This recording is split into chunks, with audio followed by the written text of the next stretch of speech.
I'm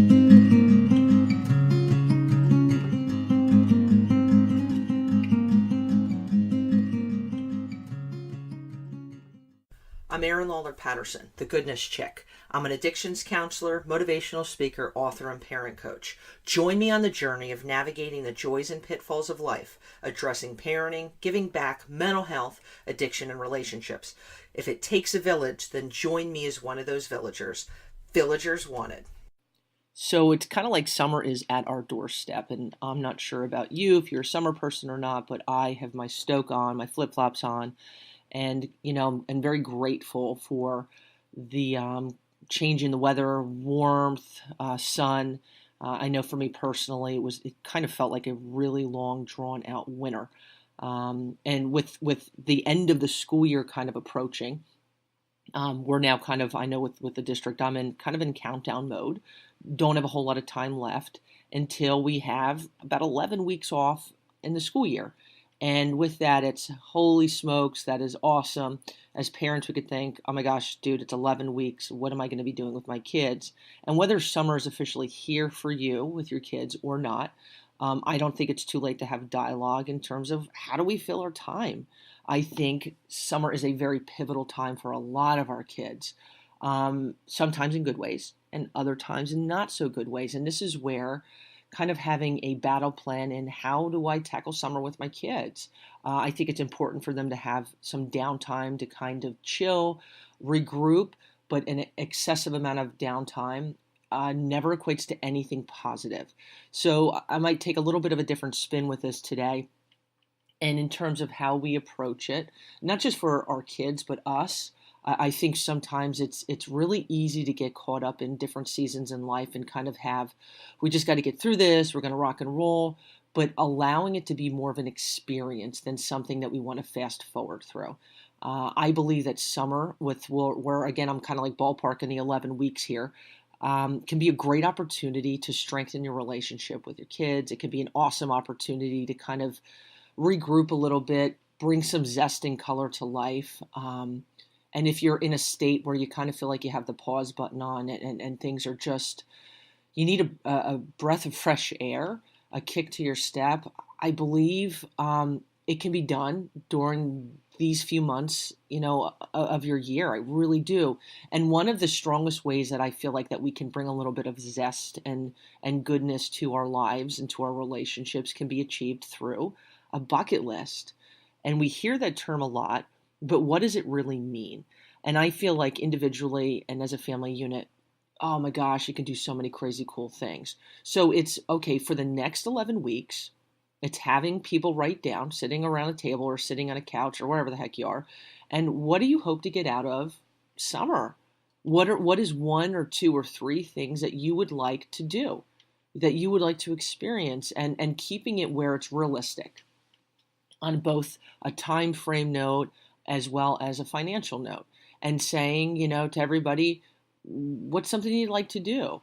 And so that kind of nixes out, I want to go, spear fishing with puffer fish in Thailand, but it could be, I want to go, and join a beach volleyball team this summer.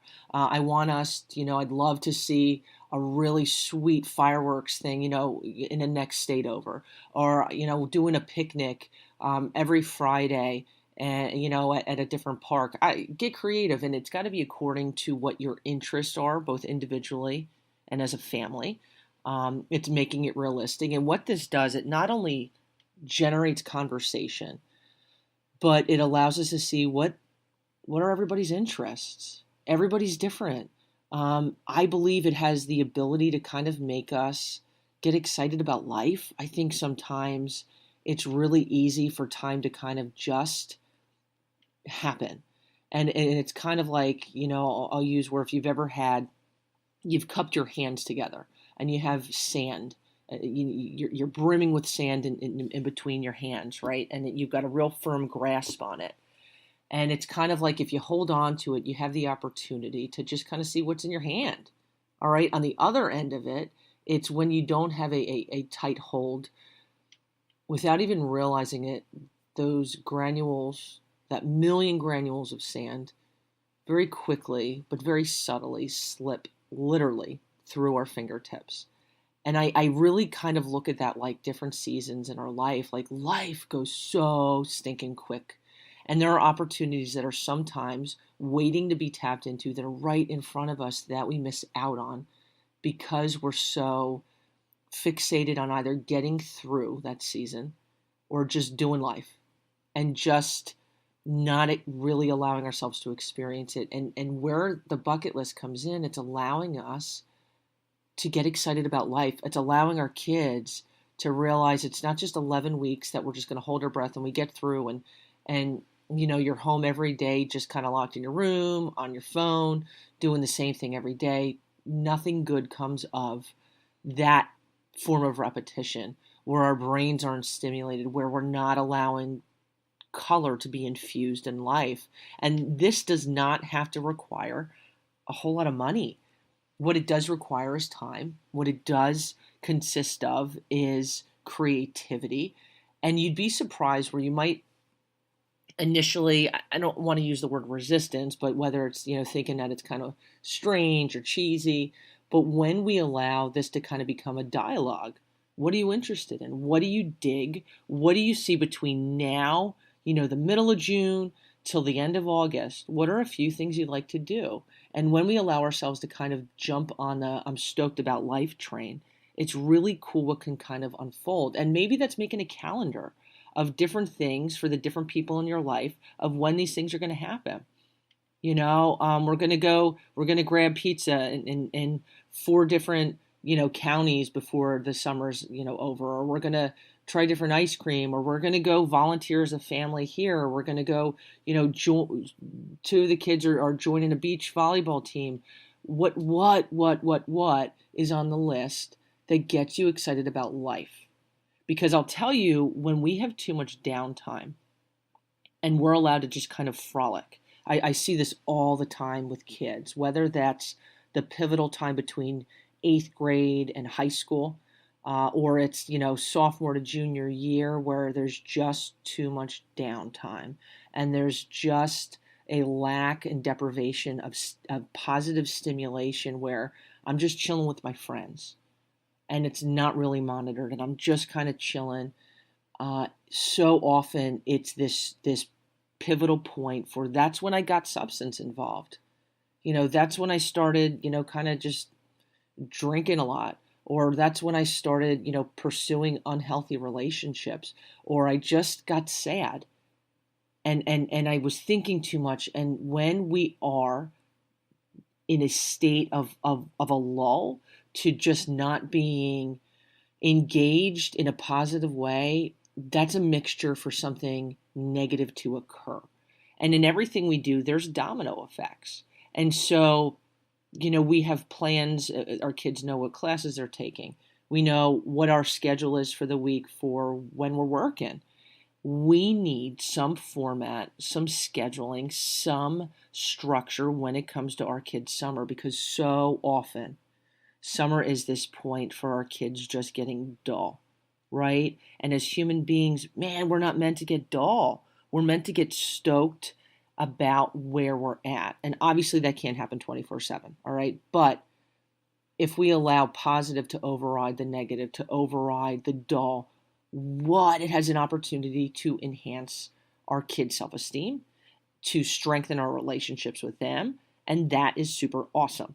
Another one I'm going to throw at you, and it's really not too late, whether, your kids are in middle school or in high school, putting together a letter if they want to do a shadow somebody. Interning is a little bit more complicated, but it's essentially kind of volunteering. If, your kid's like, I'm thinking about being a veterinarian, contact your local vet. And, I want to volunteer twice a week for a few hours. Or I'm thinking about, getting involved as, working. I want to work in a hospital when I grow up, to whatever capacity. And it's seeing, at what age is the cutoff for them to volunteer.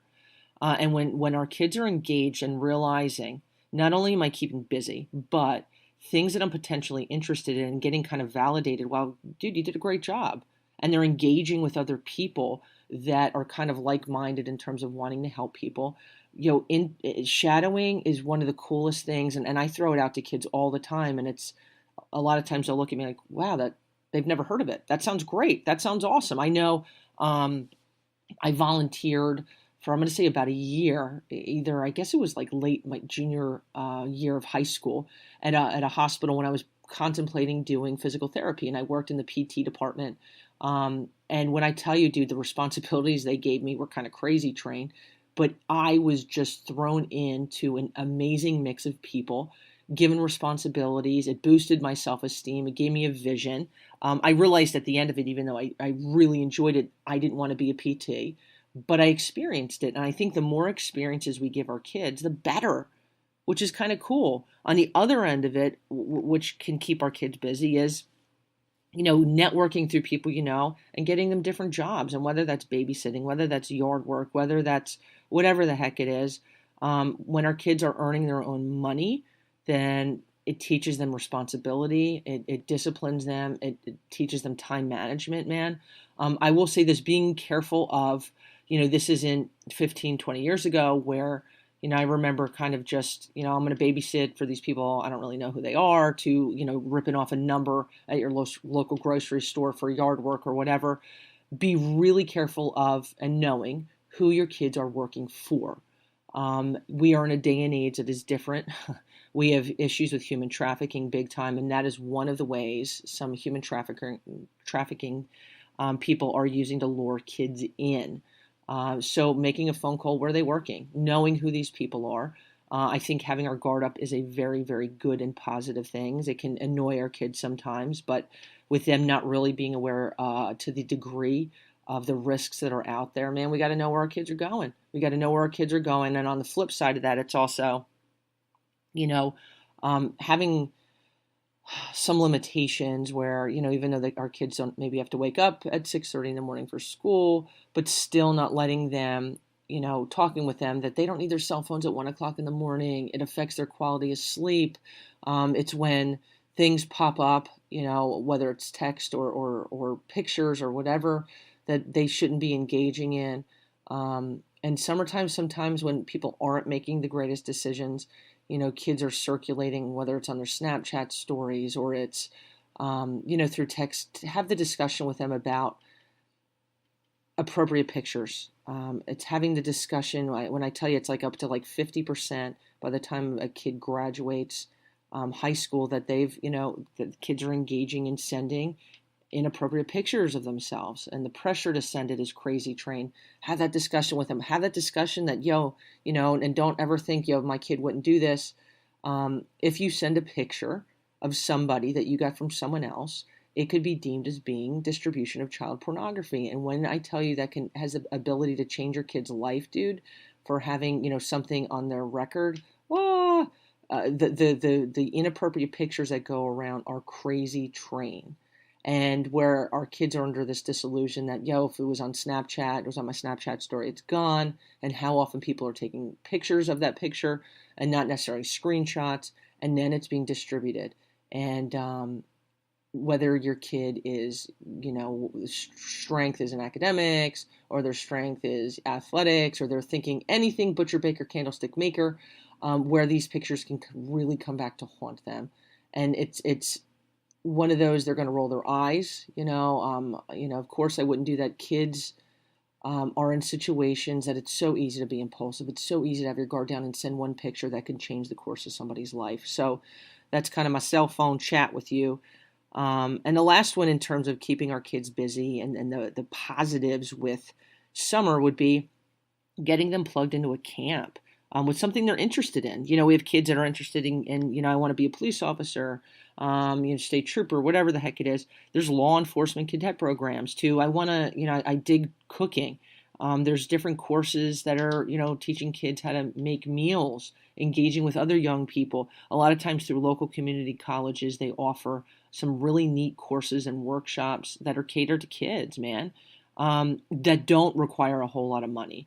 And I say the more we keep our kids busy and stimulated in some really super positive ways that allows boredom to be a minimum, where they are able to kind of get some downtime but recharge, and we have that balance, man, it does some really, really good things. And allowing our summer not to slip through our fingertips, allowing our summer to be an experience instead of a blur, and for us to reconnect, not just with ourselves, but our family members.